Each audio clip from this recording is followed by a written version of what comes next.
તો રામ રામ, જય શ્રી કૃષ્ણ, જય માતાજી એન્ડ ગુડ આફ્ટરનૂન મિત્રો. સરસ રીતે પરીક્ષા ચાલી રહી છે અને ઘણી બધી કોમેન્ટો, ઘણા બધા પ્રતિભાવો આવી રહ્યા છે. એમાંના મને આજે જે સાયન્સના થોડાક પ્રશ્નો આવ્યા ને, છોકરાઓ કે સાહેબ મૂંઝાણા. મેં કીધું દોસ્ત મૂંઝામાં હવે તમારું તો પેપર પૂરું થઈ ગયું, પણ હવે આવતા લોકો જે છે ને એને આના માટે મેં આખું આમ ઓબ્ઝર્વ કર્યું, બરાબર છે, કે હવે શું આવી શકે અને હવે છોકરાઓ હેરાન ના થાય એના માટે હું શું કરી શકું. ઓકે, તો આવો ચાલુ કરી દઈએ. માત્ર ને માત્ર આખો વિડીયો જોજો, બસ. આનાથી મોટી અપેક્ષા કાંઈ નહીં. અને પાસ થઈને આવજો દોસ્ત. આજે હું તારી માટે લાવ્યો છું ને, લગભગ આખા ગુજરાતમાં તમને કોઈ નહીં શીખવતું હોય ને એવું ગોતી સવારનો બેસી ગયો 10મા ધોરણ 9મા ધોરણનું બધું લઈને કે ભાઈ છોકરાઓને શું જોઈએ, શું દેવું જોઈએ, હજી શું આવશે, અને આ લોકો કઈ સ્ટ્રેટેજી ઉપર હાલી જાય છે. તો આપણે પણ એના સાથે કદમથી કદમ મિલાવી અને એવા જ પ્રશ્નોને શીખીએ કે જેથી કરીને આપણો ગુજરાતી મૂંઝાય નહીં. કાલે એમ ન કે કોઈ હાથ પકડવા વાળો નહોતો, દોસ્તારા માટે છે. બસ આશા રાખું વિડીયો પૂરો જોજે, બીજું કાંઈ નથી જોઈતું. ઓકે, ચલો. એમાં જે આજે છે ને પ્રશ્ન આવ્યા ને, કોન્સેપ્ટ આપણે સારા એવા સમજવાના છીએ. પેલો જ પ્રશ્ન આવ્યો કે જો કોઈ પ્રતિબિંબની મોટવણી -0.65 એટલે માઇનસમાં છે ને 0.65 છે, તો એનું પ્રતિબિંબ જે છે ને કેવા પ્રકારનું આવશે? છોકરો મૂંઝાઈ ગયો કે આમાં હું જવાબ દેવું. ઓપ્શન કેવા હતા? નાનું, ઉલટું, સીધું, મોટું, આવા બધા ઓપ્શન. અને પાછા એક ઓપ્શન ન હોય, એની સાથે 3 વસ્તુ આપી. કેવી રીતે આપી? કે વાસ્તવિક, ઉલટું ને સીધું, બરાબર, પછી વાસ્તવિક, ઉલટું ને નાનું, એમ કહેવાય કે ભાઈ આપણે કહેવાય શું કહેવાય, અવાસ્તવિક પકડીએ, અવાસ્તવિક, સીધું ને આવું બધું, આભાસી, હા આભાસી, આવા બધા પ્રશ્નો પૂછાય. છોકરો મૂંઝાઈ ગયો. ચાલો આનો કોન્સેપ્ટ શું છે અને થિયરી શું છે. જો આ જે કંઈ મેં લખ્યું છે ને એ હું પાછું મસ્ત થિયરી છે, કામ લાગશે તમને જીવનભર. આનો ફોટો હું ટેલિગ્રામમાં આપી દઈશ ને ટેલિગ્રામની લિંક નીચે છે, એટલે તમે લઈ લેજો. રોજ આવું કંઈક ને કંઈક મૂકું છું કે જે તમારું ભવિષ્ય બનાવી શકે, એટલે અચૂકથી જોડાય અને લઈ લેજો.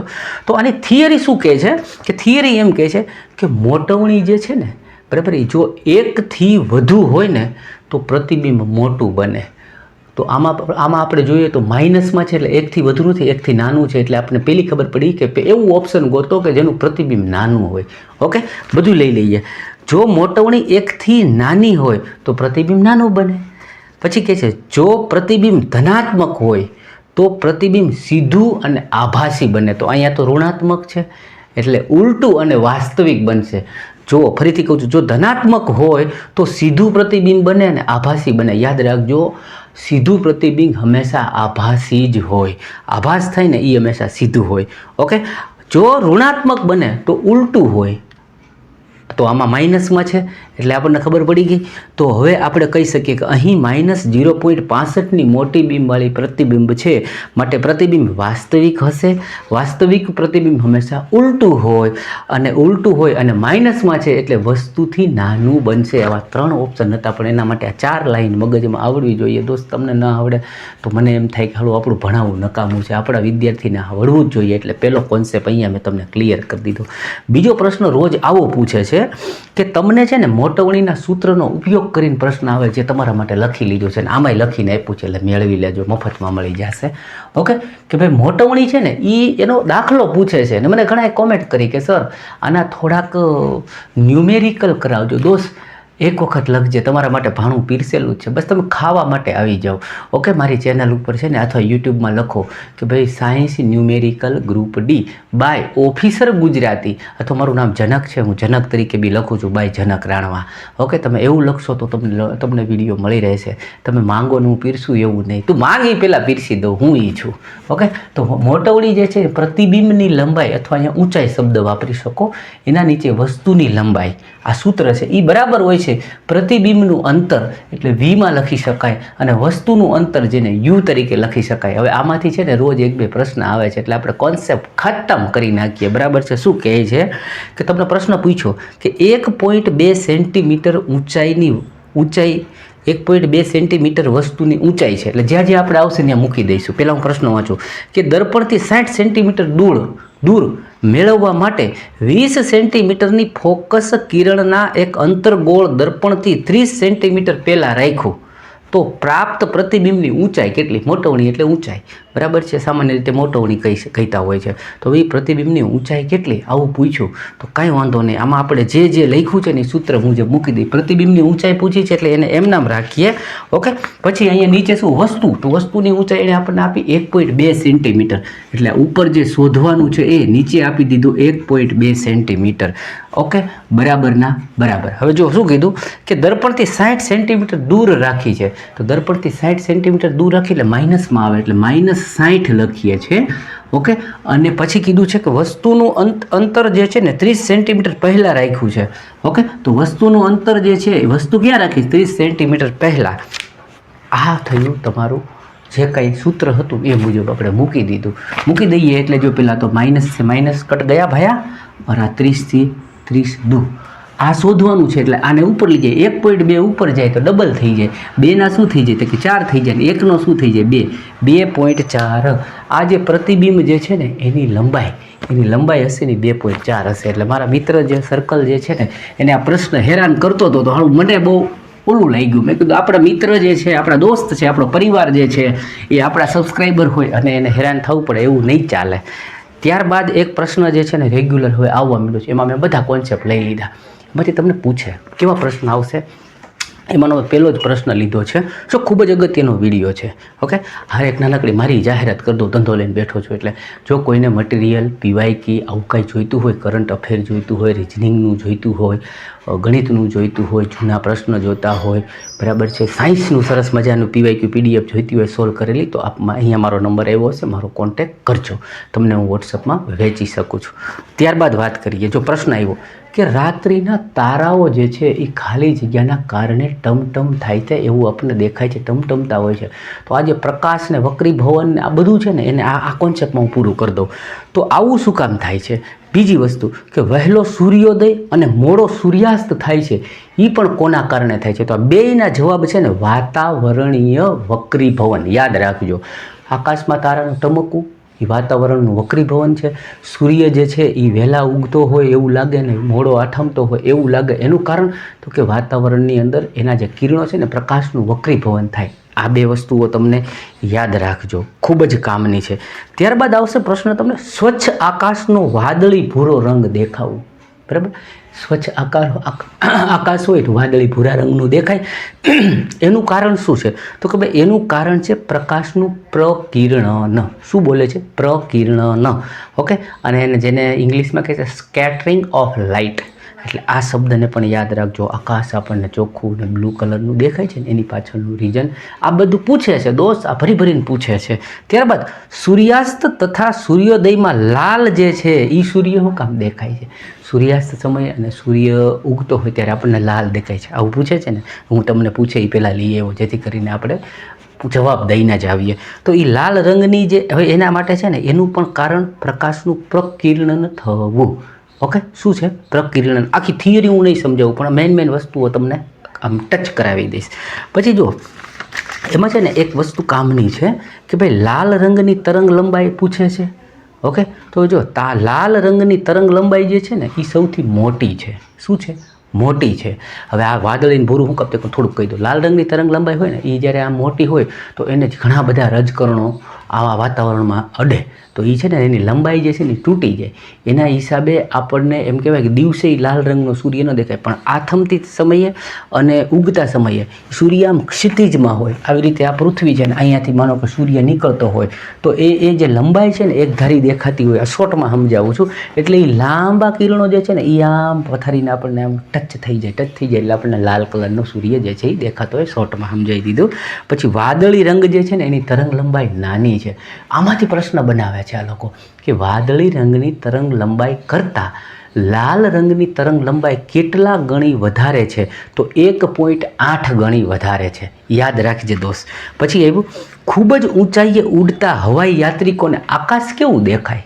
જો આ બધા પ્રકાશના બધા પ્રશ્ન લઈ લીધા ને, ઊંચાઈ ઉપર ઉડતો હોય, વિમાનમાં જતો હોય, બરાબર, ભલે તમે નથી બેઠા પણ પરીક્ષામાં આવે તો આપણે એનો જવાબ દેવો જોઈએ. ઓપ્શન આવે કાળો, લાલ, પીળો. તો યાદ રાખજો કે આકાશમાં ઊંચાઈ ઉપર ઉડતા હોય યાત્રિકો, એને આકાશ છે ને કાળા રંગનું દેખાતું હોય. બધું પૂછશે અને બધું પૂછાય છે. એટલે આપણે એવું કર્યું કે ભાઈ આ બધાને આપણે અત્યારે જ લઈ લઈએ જેથી કરીને આપણને મજા આવી જાય. બીજો પ્રશ્ન લઈ લીધો કે મેઘધનુષ્ય જે છે એનું દેખાવું કે બનવું. ઓકે, તો હવે મેઘધનુષ્ય જે છે એ પણ આપણને જોવા મળે છે, દેખાય છે. સામાન્ય રીતે છે શું? શ્વેત પ્રકાશ જે છે એ પાણીના નાના નાના બૂંદમાં પડે. ઓકે, એમાંથી પ્રકાશ જે છે ને એ આમ થાય, પસાર થાય. એટલે પસાર થયા પછી એના કિરણો છે એ વક્રીભવન થાય, ઓકે, વળાંકો વળે એમાંથી પ્રશ્ન આવશે, એને લઈ લીધું છે. તો પહેલાં તો આપણને મેઘધનુષ્ય દેખાય કે યાદ રાખજો પ્રશ્ન આવ્યો છે હંમેશા સૂર્યની વિરુદ્ધ દિશામાં જ દેખાય, કારણ કે સૂર્યના કિરણો આવે વચ્ચે કોઈ બૂંદ પડી છે એમાંથી પ્રકાશ જે છે એ આમ રિફ્લેક્સ થશે. ઓકે, એટલે રિફ્લેક્ટ થઈને આપણને દેખાય. તો એ વળાંક જે થયો અને વક્રીભવન થયું, બરાબર છે. તો એનું કારણ પૂછે તો યાદ રાખજો કે પહેલાં તો પ્રકાશનું વક્રીભવન થાય એટલે આવ્યો એ થોડોક વળે, પછી એના કટકાત એટલે વિભાજન થાય, વિભાજન થયા પછી આંતરિક પરાવર્તન થાય. એમાં 3 શબ્દનો તમારે જરૂર પડશે. શું થશે? પહેલાં તો પ્રકાશ આવ્યો એટલે વળે, બરાબર છે. સીધો કોઈ જાય ને એ તો વળીને હાલ જાય એટલે પ્રકાશ વળ્યો થયો તો ટુકડા થયા, વિભાજન થયું. બાદમાં અંદર ને અંદર આંતરિક પરાવર્તન 3 શબ્દનો ઉપયોગ આવે ત્યારે મેઘધનુષ્ય જે છે એ આપણને દેખાતું હોય છે. ત્યારબાદ લઈ લઈએ પ્રિઝમ વડે નિપજતા શ્વેત પ્રકાશના વિભાજનમાં. તમને 2 પ્રશ્ન પૂછે, અહીંયા હું ફોટો મૂકીશ એટલે તમે જોઈ શકો. હવે તમને પ્રશ્ન આવે પ્રિઝમમાંથી શ્વેત પ્રકાશનું જ્યારે વિભાજન થાય, ઓકે, ત્યારે જે છે વક્રીભવનનો આંખ ખૂણો બને, એ કોનો નાનો બનશે ને કોનો મોટો બનશે. આવા 2 પ્રશ્ન આવે છે તો એ પણ હું લખીને લાવ્યો. પ્રિઝમથી વડે નિપજતા શ્વેત પ્રકાશના વિભાજનમાં જાંબલી રંગનું વિચલન સૌથી વધુ હોય. શું હોય? સૌથી વધુ હોય. ઓકે, ફોટો બતાડી દઈશ. અને લાલ રંગનું સૌથી ઓછું હોય. 2 પૂછશે, 2 વસ્તુ તમને પૂછવામાં આવશે, જેના કારણે કોણ છે એ પણ તમને સમજાવી દો. ઓકે, આ ખૂણા પૂછે તો દોષ કરીને આવજો. જો હવે પહેલાં તો પ્રકાશનું કિરણ આવ્યું આમ, તો એ સીધું આમ જવું જોઈએ, બરાબર છે. પણ એમ ન ગયું, એને ટર્ન માર્યો, વળાંક માર્યો. અહીંથી શું થયું? આમ થયું અને પછી આમ ગયું. તો હવે સૌથી ઉપર હોય ને એ લાલ રંગ હોય. ઓકે, શું હોય? લાલ. તો હવે જુઓ કે સૌથી ઉપર લાલ હોય તો એ આટલાનો કોણ બનાવશે. ઓકે, અને સૌથી નીચે જે છે ને એ જાંબલી રંગ હોય. કોણ હોય? જાંબલી. તો જુઓ હજી ખૂણો કોનો મોટો થયો? લાલનો આટલો જ થયો, મોટો આનો થયો. ઓકે, તો તમને પૂછે કે સૌથી મોટો કોણ કોનો બનાવે, તો તમે કહેજો કે અમારા સાહેબે કીધું તો જાંબલી રંગ બનાવે. ઓકે, આગળનો કોન્સેપ્ટ જોઈતા જઈએ. ત્યારબાદ એમ કહે છે, આનો ફોટો મૂકી દઈશ. પેશી સંવર્ધન ટેકનિક જે છે ને એ પૂછે છે, એ પણ તમને આવડવી જોઈએ.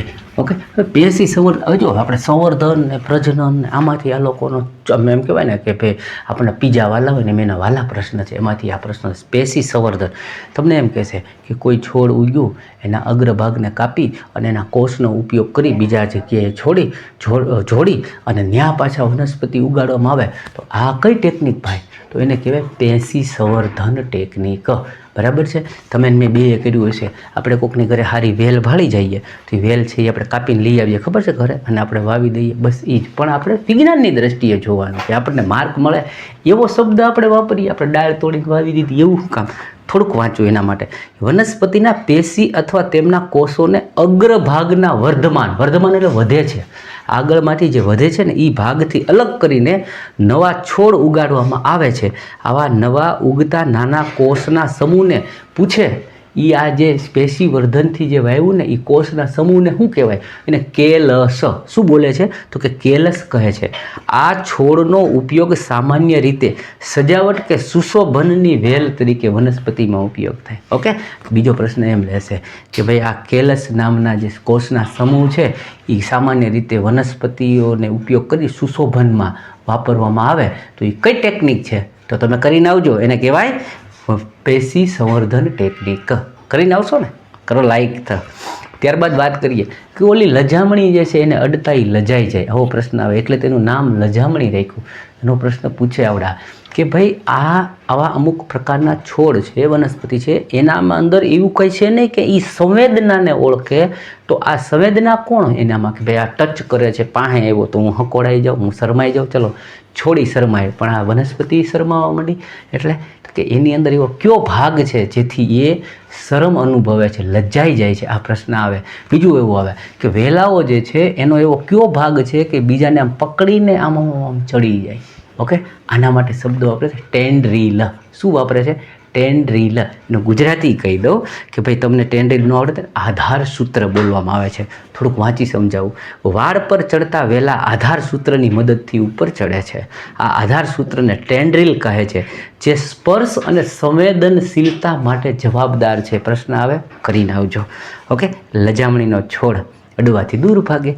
ત્યારબાદ વાત કરીએ શરીરમાં થતી બધી અનૈચ્છિક ક્રિયાઓ, આના માટે જવાબદાર કોણ? મોસ્ટ આઈએમપી ક્વેશ્ચન, ગયા વખતે પૂછેલો બહુ બરાબર છે આ પ્રશ્ન, અને હજી એ પૂછશે, કારણ કે એની પાસે મર્યાદિત કોર્સ છે, 20 ચેપ્ટર, 20 ચેપ્ટરમાંથી રોજના 25 પ્રશ્ન, એવી 3 બેચ લેવાય, 3 શિફ્ટ લેવાય, એવું 1.5 મહિનો પેપર હકવું, તો પ્રશ્ન તો નવા ક્યાંથી લાવવાના, એને આમાંથી જ રમવાનું. આ પ્રશ્ન આવે કે શરીરમાં થતી બધી અનૈચ્છિક ક્રિયાઓ બરાબર પશ્વ મગજમાં આવેલ લંબ મજા દ્વારા નિયંત્રિત, આ લંબ મજા એના દ્વારા નિયંત્રિત થાય છે. હવે તમને એવું થાય કે ભાઈ આ અનૈચ્છિક ક્રિયાઓ એટલે શું, કે જે તમારી ઈચ્છા હોય કે ન ઈચ્છા હોય, અહીંયા કોઈ ગરમ વસ્તુને અડાઈ હાથ લેવાઈ જાય, ઓકે, તમે ક્યારેક વાહન લઈને જતા હોય ને ગાડી કોઈ ભેંસ આડી પડે તો ઓટોમેટિક બ્રેક લાગી જ જાય તમારાથી, તમને ખબર ન હોય એટલી સ્પીડથી તમે બ્રેક મારી દો. ત્યારબાદ કોઈ એવું સરસ મજાનું ભોજન જમતો હોય કે જેને જોઈને મોઢામાં લાળ આવવા મળે, તમે કહો ને કોઈક લીંબુ આમ ચૂસે તો તમારા મોઢામાં આમ લાળ ઝરવા માંડે, બરાબર, તો આ બધી અનૈચ્છિક ક્રિયાઓ, તમે ચાહો કે ન ચાહો, છીક આવી જાવી, આપણને ઈચ્છા ન હોય કે હું છીક લઉં, ચાહો ન ચાહો આવી જાય, ઓકે, એટલે આવી સૂઈ ગયા અને સૂતા સૂતા પણ તમારું પાચન થાય છે, તમારો શ્વાસોશ્વાસ ચાલે છે, તમારું બીપી ચાલે છે કંટ્રોલમાં, આ બધી અનૈચ્છિક ક્રિયાઓ લંબ મજા દ્વારા, યાદ રાખજો. ત્યારબાદ લઈ લીધું મેં કે તમે સીધા ચાલો છો, સાયકલ ચલાવવી, કોઈ વસ્તુને ઉપાડવી, આ બધી ક્રિયાઓ જે છે ને એને ઐચ્છિક ક્રિયાઓ, ઈચ્છાથી થાય છે, તો એ તમારા ચેતાતંત્રનો કયો ભાગ કંટ્રોલ કરે છે, તો એ મગજનો પશ્ચો ભાગ પાછળ આવેલો અનુમસ્તિષ્ક દ્વારા આ બધું જે છે કંટ્રોલ થાય છે, અનુમસ્તિષ્ક અને પેલામાં લંબ મજા, યાદ રાખજો. ત્યારબાદનો એક સરસ મજાનો પ્રશ્ન જે છે, આનો એક ફોટો મૂકવો પડશે, નહીંતર તમને એમ થાય કે આવો જવાબ આ ખોટો છે. યુગ્મનજ લિંગી રંગસૂત્રની જોડી પૂછશે, શું બોલું છું શબ્દને કેચ કરજો, યુગ્મનજ રંગસૂત્ર, લિંગી રંગસૂત્રની જોડી જે છે ને એ 22 હોય. તમને આપણને બધાને યાદ છે, લિંગ સૂત્રની જોડી કીધી એટલે 23 જોડી, 23 × 46 રંગસૂત્ર ઠોકી નાખીએ છીએ, બરાબર છે. અને પછી આપણે એમ કહીએ કે આને તો રાઈટ આન્સર 22 આપ્યો, કેવી રીતે, ઓકે, મારી પાસે બુક છે ધોરણ 10ની, હું એના માટે તમને હું એનોય ફોટો મૂકી દઈશ અહીંયા. એમાં કીધું છે કે જે લિંગ નક્કી કરે, માતા અને પિતા, એ બંનેની જે લિંગ છે એને નક્કી કરે, એના જેવા સ્વભાવો, થોડું ઘણું નહીં પણ એમ કે ભાઈ 90% જે છે ને એ આપણા બાળકમાં દાંત કેવા આવશે, આકાર કેવો આવશે, વાળ કેવા આવશે, હાઇટ કેવી થશે, એના વિચારોની ક્ષમતા શું હશે, એ દુનિયામાં શું કરી શકશે, આ બધી વસ્તુઓ છે ને એના માતા પિતાના જે લિંગી રંગસૂત્ર હોય, જે યુગ્મન એટલે કે જોડીની અંદર યુગ્મ થઈને આવે, ઓકે, એની જો સંખ્યા પૂછે તો 22 કહેજો, અને સીધે સીધું રંગસૂત્ર કેટલી જોડીમાં હોય તો 23 છે, ઓકે. ત્યારબાદ એક પ્રશ્ન જે છે થોડોક અચરજ પમાડે એવો, બરાબર, પણ ગયા વખતે પૂછ્યો તો કદાચ આ વખતે પૂછી લે કે માનવ હોય કે પ્રાણી હોય એ પ્રજનન શું કામ કરે છે, ઓકે. હવે એમાં સારું ન લાગે એવો ઓપ્શન હતો એક કે મજા માટે, બરાબર, આપણને એમ સેક્સ કરવું મજા આવે છે, પણ એનો રાઈટ આન્સર જે છે ને ઓપ્શન બીની અંદર એવો આપ્યો હતો કે સંતતિ ઉત્પન્ન કરવા માટે. શેના માટે? સૃષ્ટિ પરના દરેક જીવ એવું ચાહે છે કે મારો વંશ વેલો, મારું જે અસ્તિત્વ છે એ મારા સંતાનોથી આગળ હાલે, મારું જે હું વર્ગનું પ્રાણી છું એ પ્રાણી જે છે એ આગળ સતત ચાલતું રહે, એના માટે જે છે એ એમ કહેવાય કે પ્રજનન, લિંગી પ્રજનન, સેક્સ કરવામાં આવે છે, ઓકે. તો યાદ રાખજો આનો જવાબ. આટલા સરસ મજાના જે કોન્સેપ્ટ હતા ને મને એવું લાગ્યું સમજાવવા જ જોઈએ. બીજી વાત કરી દઉં કે ઘણાએ મને કીધું સર કરંટનું તો આપણે રેગ્યુલર કરીએ છીએ. એક જણાની કોમેન્ટ આવી કે સાહેબ કરંટ છે ને એ માથા ભારે હોય, તો હું વર્ષોથી કહું છું કે તમારી પાસે 3 પોર્શન એવા છે જે માર્ક લાવી શકે. કયા? ગણિત છે, વિજ્ઞાન છે અને રિઝનિંગ છે, એમાં બળ કરી લો. કરંટ તો આખું વિશ્વનું છે, એમાંથી ક્યાંથી હું પૂછે ના તમે કહી શકો ના હું કહી શકું, એટલે એના માટે આપણે આમ કોશિશ કરી શકીએ. પણ આ 3 વિષય એવા છે કે જેમાંથી માર્ક, અને એમાંય સાયન્સ, કે સાયન્સ જે છે એની અંદર ગણતરી ઓછી ને માર્ક જાજા, એવું બની શકે. હજી ઓલામાં તો થોડી ઘણી ગણતરી આવી શકે છે, ઓકે. તો આટલા કોન્સેપ્ટો મને સારા લાગ્યા ને આ જે છે એ હું મૂકી દઈશ ટેલિગ્રામમાંથી, અચૂકથી લઈ લેજો. વિડીયો સારો લાગ્યો હોય તો લાઇક કરવાનું ભૂલતા નહીં, નવા હોય તો સબસ્ક્રાઈબ કરો જેથી કરીને મને મજા આવે, ઓકે. તો મળીએ છે બીજા વિડીયોમાં, ત્યાં સુધી મસ્ત રહો, વ્યસ્ત રહો, તંદુરસ્ત રહો.